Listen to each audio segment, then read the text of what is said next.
a very happy Sunday afternoon to you. My name is Alex Chernowes. I'm an astrologer as well as a teacher, and you could tell I'm a teacher because I've been struck down by a terrible cold which I've been suffering from all week long, hence the nasally sounding voice and occasional cough.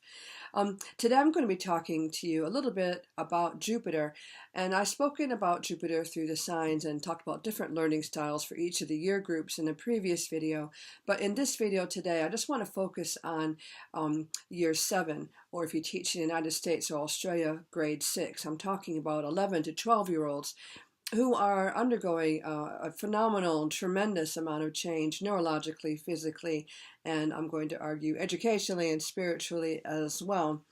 So what is going on astrologically is that Jupiter is just about to change signs. This is a bit of a big deal because unlike the sun and the moon, Jupiter changes signs less often, and it changes sign roughly once per year. And so in a few days' time, on the 10th of October, very late in the day here in London, it's going to move into the sign of Scorpio in the tropical zodiac.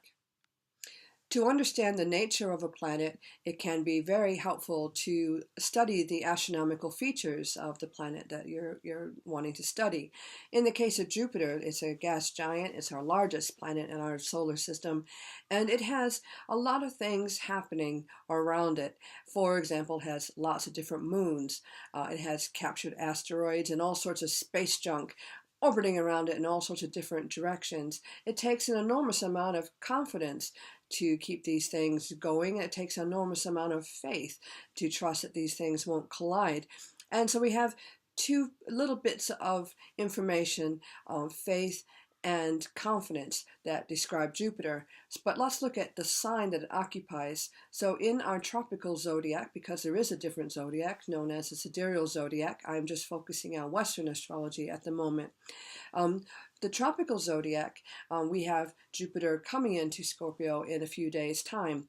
And to understand the sign, it often helps to understand the mythology behind it. So let's look a little bit at a few myths around Jupiter. First of all, one of the things that Jupiter did was he was somebody who could shapeshift, and he was able to appear to different gods in different guises. For example, one day he decided he was going to disguise himself as a cuckoo, and not just an ordinary cuckoo bird, but a cold and shivering one soaking wet from the rain, who appeared on the window pane of the exceptionally beautiful goddess Hera. And Zeus made a little bit of a noise outside of Hera's windowsill, and she opened her window and she saw poor little Zeus disguised as this cuckoo shivering in the cold and rain, and she took this little bird to her bosom, and immediately Jupiter became Jupiter again, and of course he took advantage of that situation, and he eventually shamed Hera into marrying him.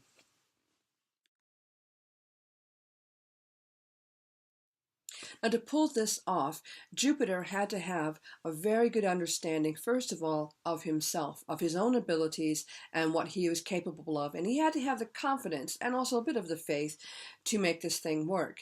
He also had to understand the nature of Hera. He had to take advantage of her compassion because, what if she were the kind of person who would just leave a little cuckoo bird on her windowsill, not paying any mind to it? He understood that she would not do this, and so his whole entire trick to woo her into marrying him, if you want to call it that, worked just fine for him. And so from this myth, you get a little bit of an inclination about how an understanding of psychology is going to be enormously beneficial to Jupiter and Scorpio students. They're going to want to understand how things work. They're going to want to understand the motivations of other people. They might be a little bit concerned about power and control, two very important keywords when we're talking about Scorpio. So if you're in a situation where you have no power, for example, if you're just a student in a classroom and you want to practice having your power, who's going to be the most likely target of this quest for more power? It'll be the authority figure in charge, or in other words, the teacher. Or if it's the home setting, it's going to be the parent.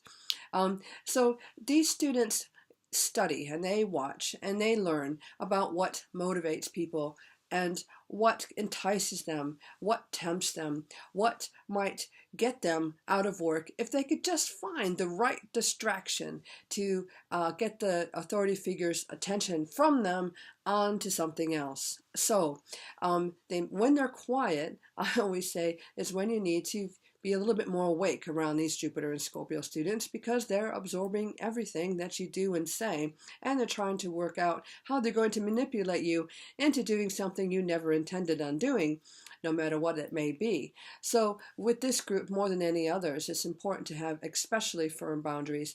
Like any other group, they can be just as much fun.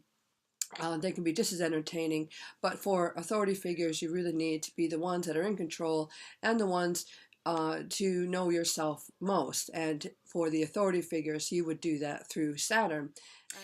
I hope that you enjoyed and learned a bit more about Jupiter and Scorpio in this video. It's just meant to be a brief description and a little teaser to get you to buy my book, Growing Pains, which is about astrology and education, and is now available through the Wessex Astrologer. Please do subscribe to my YouTube channel, Alex Chernoweth, or visit me on my website, alexchernoweth.com. If you're really wanting to get in contact with me, you can come visit me on Facebook. Thank you very much for watching, and enjoy the academic year. Goodbye.